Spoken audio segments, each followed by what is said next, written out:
the weekend, so I said yes to a dinner with my friend and I cannot imagine na magbi-BGC ako ng weekend pero nailaban naman. Ang daming options sa BGC pero nag-end up pa din kami sa usual choice namin. We went to Mango Tree and surprisingly, walang long line and wait. So happy! We started off with this Thai tea na every visit ina-attempt namin ipabawas yung sweetness pero di talaga pwede. Every time we order namin to, wini-wait out na lang namin hanggang mag-water down siya kasi natatamisan talaga kami. My friend really loved this papaya salad. I cannot try because of the shrimps, pero winner to para sa kanya. My family also loves this and yung pomelo one. Usual din namin tong chicken pad thai. Never not getting this every visit, pero parang kumonti yung serving nito. Ako lang ba?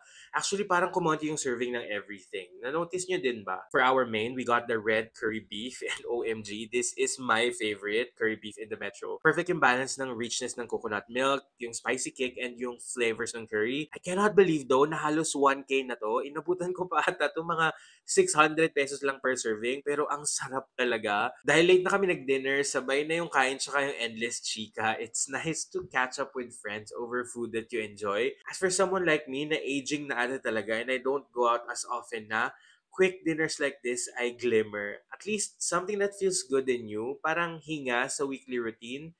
Also, I badly need a haircut. We ended the dinner with our favorite mango sticky rice. Dito sa Mango Tree pa din talaga yung best for us. Super nice kasi sweet yung mangoes during this time, so perfect talaga siya. Hot take, I firmly believe that our mangoes are so much better than the Thai mangoes na ginagamit sa authentic sticky rice. Philippine mangoes are really just top tier. Anyway, Mango Tree in BGC specifically is a nice place if you wanna eat good Thai food and naghahanap ka ng perfect ambiance to chika and spend time with your loved ones. So I say go na, try mo na!